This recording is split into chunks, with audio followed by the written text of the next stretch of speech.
If you want your family business to succeed, my good friends, there are three key systems you must have. These three key systems have been tested all over the world.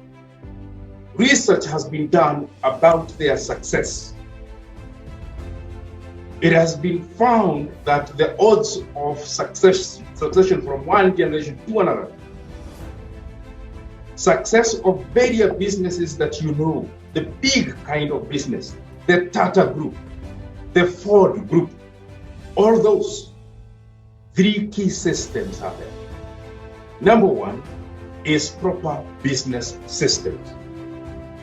Running business through systems, not running business from my hand or from my head or from my whims. Having the structures that shows the mission where the business is to be. No wonder Tata is where it is, Ford is where it is, even being one of the largest philanthropy in the world.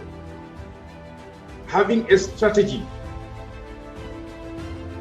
having a structure, two instruments that help you actualize your mission. Leveraging on technology, creating a culture of proper management,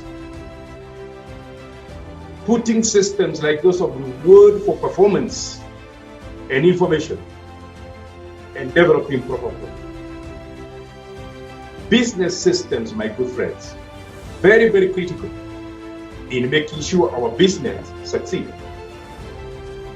Business systems helps to professionalize, and I will be visiting this again and again, but they are not enough. You need governance system. A business is an organ that requires structure at the very top of its decision making. Who has the authority of doing what? What legal form does it take? And at this juncture, I would like again to remind you about the importance of having a registered company.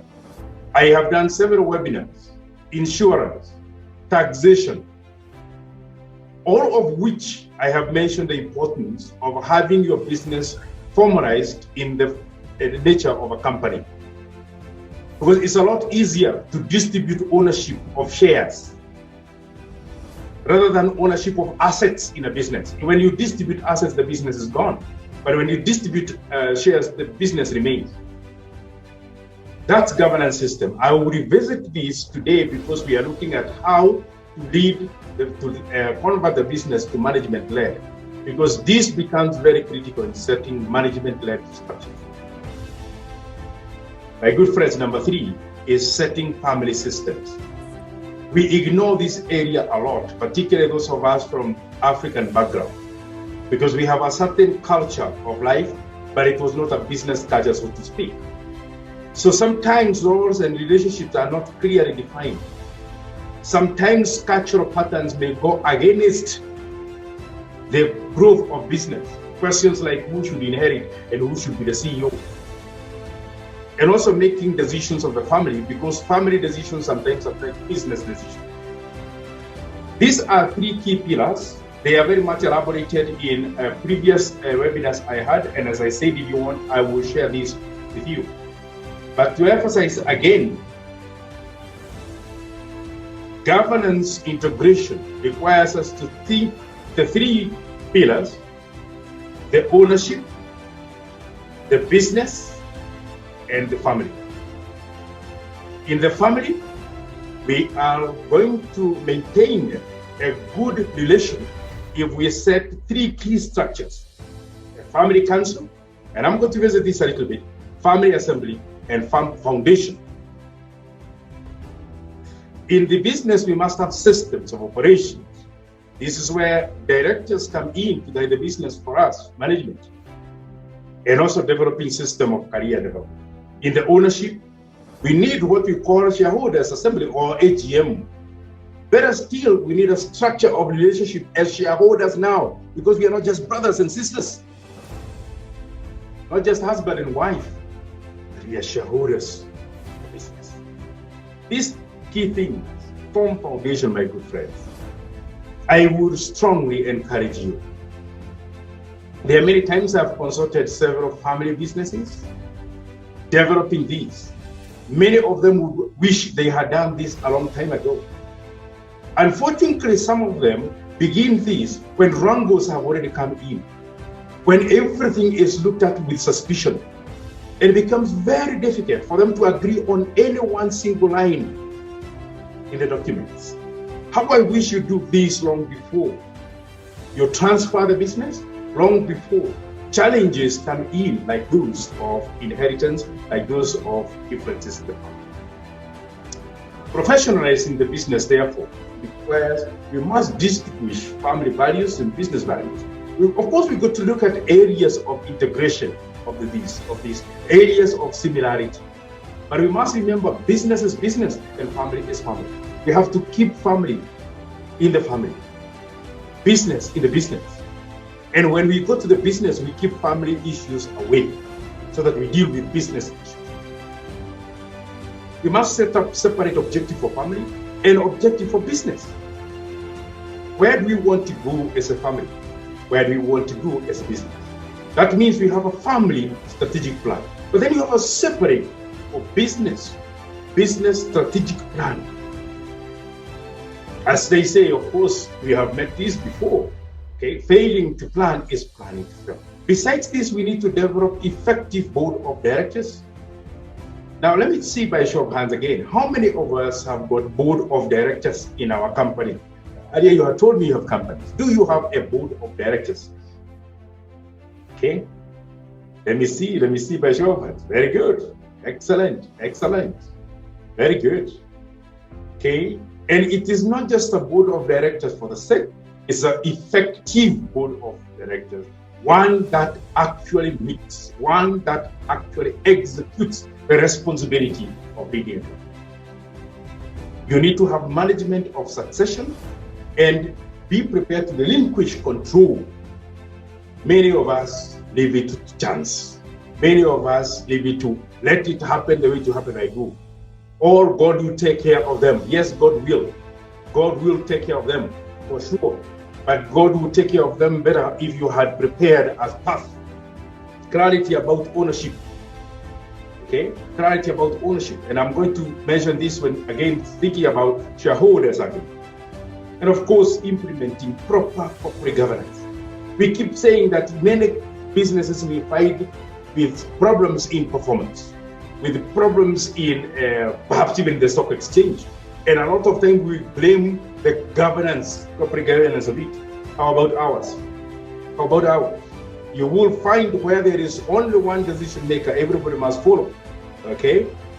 If you have the rules in your business, I am the boss, that's rule number one. Rule number two, in case of doubt, refer to rule number one. Then there's going to be a problem with inheritance, there's going to be a problem with governance. You want to share with us? I mentioned some of the things important to have the family council. Very quickly mentioning what it will include. Developing a family constitution is part of his work. Just as we talk about a constitution of the company, we need a constitution of the family. Fostering good relationship. If we leave everything in the business, then you will find that the differences at home creep into the business and we are able to deal with them. Let's deal with them at home with the family council. By the way, a family council should mention for those meeting the first time is like the board of directors for the family now. When you have a nuclear family only the business, it's a natural one. Father, mother, and children. Okay? Sounding the board. You see, this is what the link between the family and the company. Showing the company directors, this is what we want. An excellent forum for conflict resolution. I mentioned about family constitution, yeah, and one of the elements of the family constitution is how to resolve conflicts in the family. If there is a conflict, we shall refer it to another member of the family. If the member of the family cannot solve it, it shall be referred to a council. If the council cannot refer it, we shall refer it to a mediation. If the mediation does not settle it, we shall refer it to arbitration with clarity. Okay? It is always good that it helps to maintain confidentiality.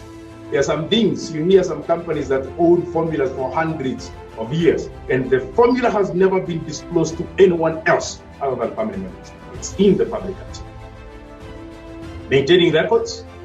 Okay, I've had a privilege sometimes of visiting old companies in the West, and you find some of them have run hundreds of years. They actually have got an archive. They actually have got some kind of a museum where they have records of the whole history, so that when new generation come in, they can know, where did our great-grandfather begin from all this? Okay? So it's good to have it with the family members, the senior, having younger generations as well, sometimes having advisors in the form of trustees. Mention about the Constitution, okay, which will capture things like the composition of the family. When we say family, what do we mean? In the African context, sometimes the definition of the family is very interesting. Okay, when somebody says my father, what does it mean? There are so many people who might qualify to be my father. Sometimes anybody who we have a blood relation is older becomes a father. All right, objectives of the family. What do we see as our objectives? Okay, how do we appoint family council? And can we set an administrative office for the family called the family office, with an officer, a member of the family, with a pay for the purposes of coordinating the family? Okay, can we define how ownership will be done in the family, so that in the business, so that we can know and be prepared that there is no way a challenge can come in future? Procedures of entry and exit. Sometimes we make these decisions with emotions. Again, a procedure for resolving conflict, family expectation from every individual, and especially a declaration that one does not get into the business by right. Okay, it's a privilege. What one as an individual can expect from the business? Can it pay my medical fees? Can it pay school fees for my children? Right? And so on and so forth. What is the expectation? And of course, there has to be do's and don'ts. Okay, I know one prominent family business person, right, who was also prominent in the government.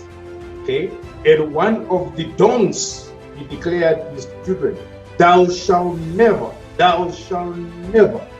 divulge any information about the business to the media. You'll find that more the information goes to the media, the more the differences grow. Getting to know there are also family and business. Getting to know how one become employed. And it's not right you have to apply for the job like anybody else. Getting to know the remuneration structures, right? That you be paid like anybody else in the level of the employment you own. Okay? Getting to know family expenses that are covered by the business. Or better still, if we have created a foundation, okay, what expenses can be paid out of that foundation? Just like when we do family chamas, okay? How we demarcate between family needs and business needs. Business needs capital, family needs support, okay? Now, regular meetings, my good friends. One of the biggest challenges you notice with family business is that we create a wall, and a strong one, when we never communicate and when we never meet. What that means, therefore, is we need to create forum, and the family constitution creates forum for this kind of meeting, just like we have annual general meeting. We know it will happen every year. Okay, and of course the responsibility of council. I wanted to revisit those things there because they are a key foundation. Okay, then you need to develop a family strategic plan, talking about the willingness and commitment to change. You commit to each one of yourself. It's like an oath you take as a family. That means we must have clarity of family goals, develop family policy, action plan, okay, who to do what, when, how, implement it, and monitor every month, every quarter. That's why it is very good to have family business meeting every quarter.